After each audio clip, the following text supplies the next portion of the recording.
The federal government must step in. That's why we have the Voting Rights Act and the Civil Rights Act. It was very, very nasty. From presidential candidate foes to friends, and President Trump wasting no time in offering up his feelings about Biden's new running mate. So let's bring in our panel for the week and take roll call. The president of the Fresno County and City Republican Women Federated, Diane Pearce, is with us, and current board member for high-speed rail and former Fresno County supervisor and former Fresno mayoral candidate, Henry Pereira. Henry, Diane, thank you for being here on Sunday Morning Matters. How are you guys? Good. Thanks for having us. Glad to be here. Diane, I'm going to begin with you here. Kamala Harris, is she the best pick to help Biden win the election, flat out, plain and simple? Well, the truth is Biden never gave himself the opportunity to choose the best running mate choice for himself. He immediately limited himself just to a female candidate, further limited it to a female of color, and even Representative Clyburn kind of encouraged him to limit it down to a black female choice. And so Kamala was the best of about 5 that he actually had to choose from. Now, that isn't to say that she isn't actually qualified for the position. She is, but her merits, good, bad, or otherwise, were set aside, and it was an identity politics decision. Henry, one, do you agree with that? And then second, obviously, Senator Harris from California. This is not a battleground state. You could have had Congresswoman Val Demings from Florida, Senator Karen Bass. So what do you make of this? Senator Harris from California, are they not worried about the battleground states here?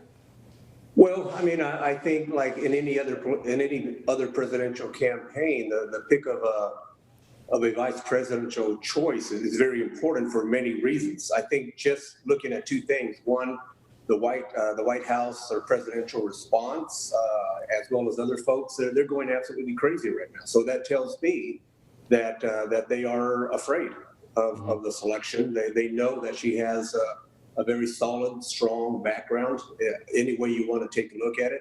And I think from a Democratic perspective, I mean, she certainly reaches across the aisle. She attracts that vote, that independent vote, and that suburban female vote that is going to be needed. So, you know, I think she was a great pick, and I think now we head on to Election Day and see how it goes. You know, Diane, I think you were kind of alluding to this a little bit. The death of George Floyd, did that force Joe Biden to pick a woman of color? There also seemed to be some pressure to do so by the party as well. Or can voters really see past that and say, look, hey, Kamala Harris is a woman of color, but she is, as you even said, Diane, qualified to do the job? You know, truth be told, I hope they can. I hope that on both sides of the aisle, for a variety of things, that people can see past a lot of those things and really dig down into policy positions and what they think is best for the path forward for our country. I do think Harris has a long background as Attorney General of California, District Attorney in San Francisco, a United States Senator, presidential contender in the Democratic primary. So she's certainly qualified to be in that position. But I actually think it did a disservice to her the way that it was brought about, because rather than being able to stand there saying, I emerged as the choice for Joe Biden as his running mate, and I just happened to be a black woman or a woman of color, it was the qualifier for her instead of that historic, hey, the best person for a job was these things. So I don't know that George Floyd specifically played a role in that. I think that the Democratic Party they preferred to have either a woman or someone of color at the top of the ticket, but that's not what transpired. And so they were almost insistent that the second place pick there for vice president fill that void. Let's be frank here. Many political pundits have questioned the former vice president's mental stability. Are voters also looking at this and saying, is Kamala Harris ready to be president? You know, because earlier this week, President Trump said people don't vote for the vice president. They vote for the president. So what do you make of this? Yeah.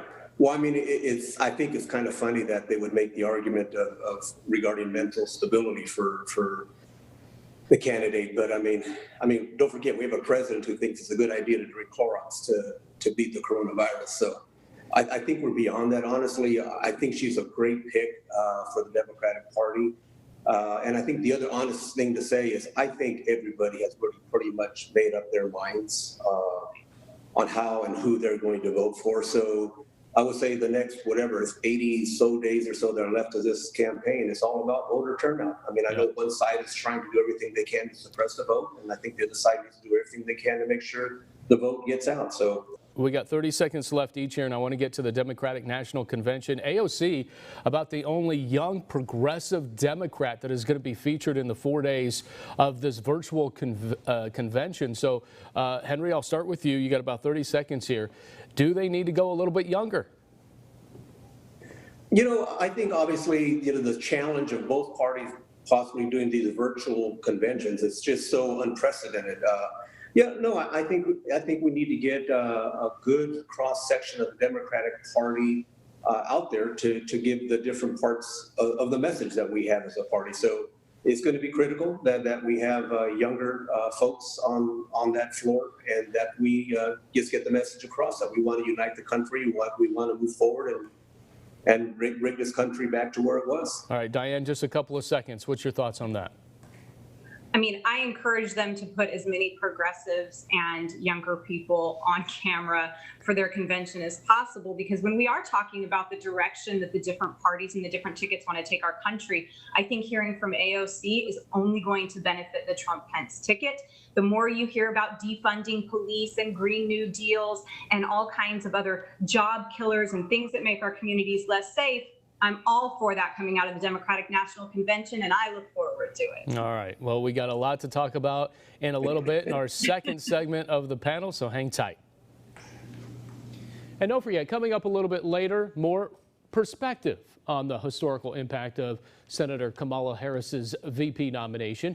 DNC Delegate Joel Hurtado and the Fresno County Board of Education, Kimberly Tapscott-Munson, will join me. Up next, though, a coalition of Latino leaders challenging Governor Newsom to step up and provide more safety for farm workers during the pandemic. We're going to hear from actor, comedian Paul Rodriguez.